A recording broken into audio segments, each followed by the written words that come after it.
Good morning. My name is Maureen Chung. Welcome to Daily Devotional of February the 26th. The passage is Mark chapter 5, verse 21 to 43. Parallel passage, Luke chapter 8, verse 40 to 56. The title is Jesus Gives More.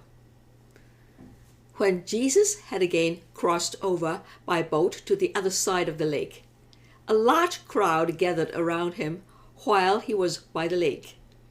Then one of the synagogue rulers, named Jairus, came there. Seeing Jesus, he fell at his feet and pleaded earnestly with him, "My daughter is dying. Please come and put your hands on her so that she will be healed and live." So Jesus went with him. A large crowd followed and pressed around him. And a woman was there who had been subject to bleeding for 12 years. She had suffered a great deal under the care of many doctors and spent all she had. Yet, instead of getting better, she grew worse. When she heard about Jesus, she came up behind him in the crowd and touched his cloak, because she thought, "If I just touch his clothes, I will be healed." Immediately, her bleeding stopped, and she felt in her body that she was freed from her suffering. At once, Jesus realized that power had gone out from him. He turned around in the crowd and asked, "Who touched my clothes?" "You see the people crowding against you," his disciples answered, "and yet you can ask, 'Who touched me?'"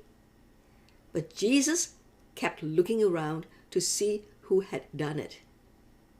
Then the woman, knowing what had happened to her, came and fell at his feet, and trembling with fear, told him the whole truth. He said to her, "Daughter, your faith has healed you. Go in peace and be freed from your suffering." While Jesus was still speaking, some men came from the house of Jairus, the synagogue ruler. "Your daughter is dead," they said.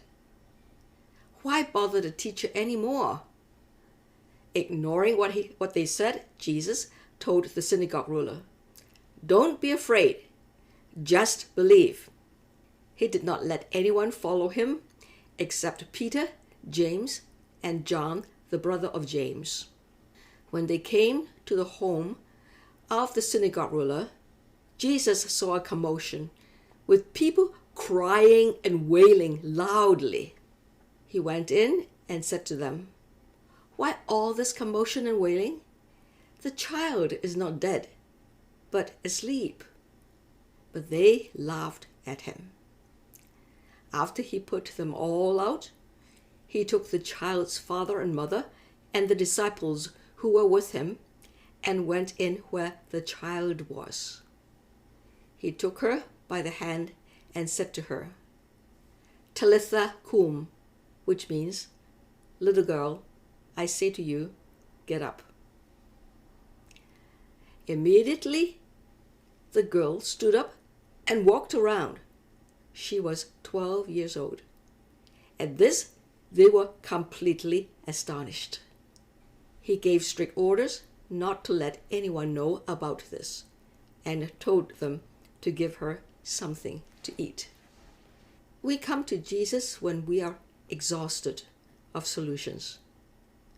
The woman with 12 years of bleeding has exhausted all cures. Physically, she has suffered from chronic anemic iron deficient weakness. She is tired all the time. She tries to seek healing from doctors, some of which probably swindled her out of her savings, and now she lives in poverty. Furthermore, according to their religious custom, women with a discharge of blood are considered unclean, and her bed and chairs are considered unclean.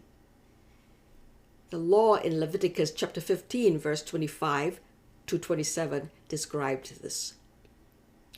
Whoever touches these things will also be unclean, and he or she must wash his or her clothes and bathe with water until evening.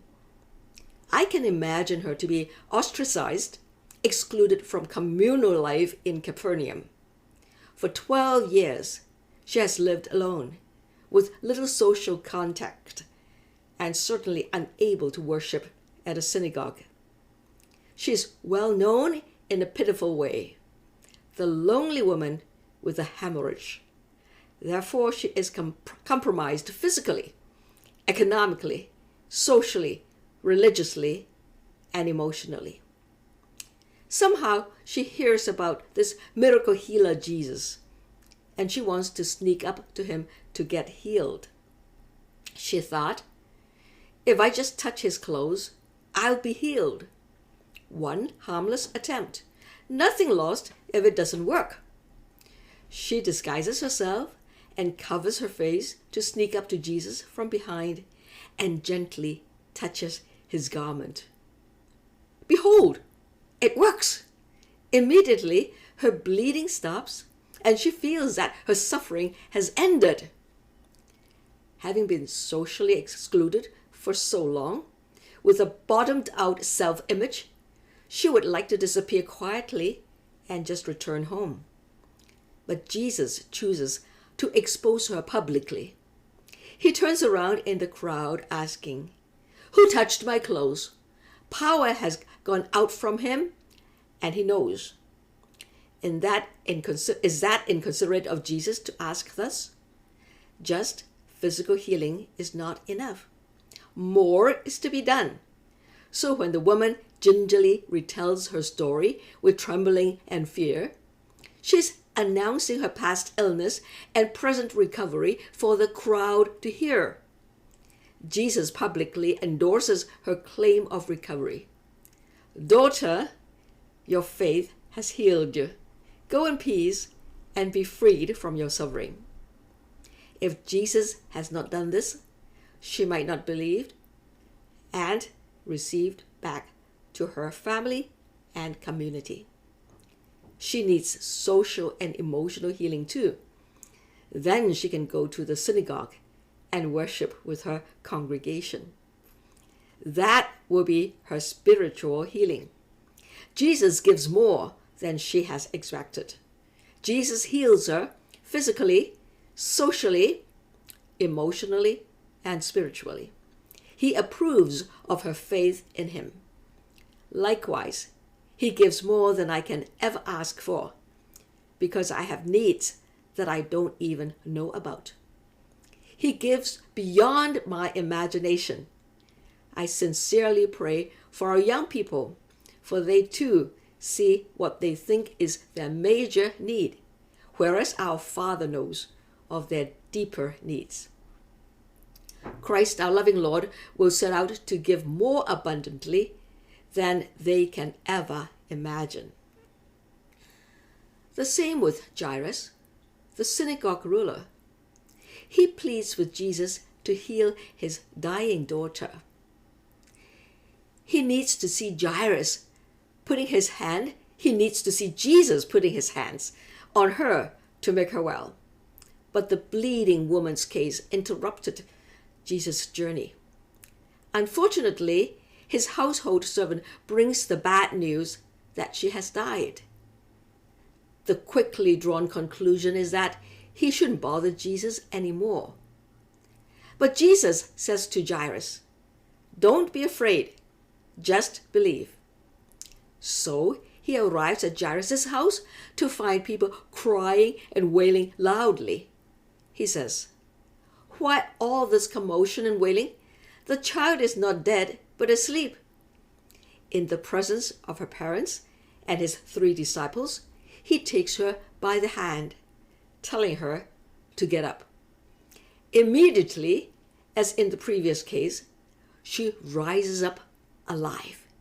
She is ready to eat. People believe Jesus to be a miracle healer.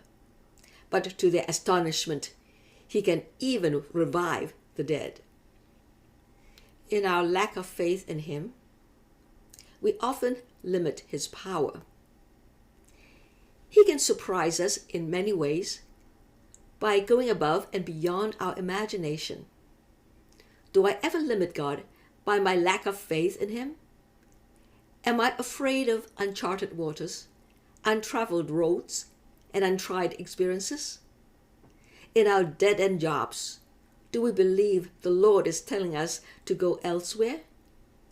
In studies that we cannot comprehend, do we believe that God is leading us to another discipline?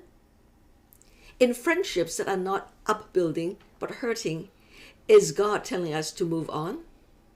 Are we afraid of new experiences, new communities, or new challenges? God can bless us in our doubts and troubles with things beyond our imagination, if we can only trust in him. Now have faith and move on and move forward, for more blessings are yet to come. May God bless you all. Thank you, and see you tomorrow. Please like and subscribe to my channel and click the bell icon to get new video updates. Thank you.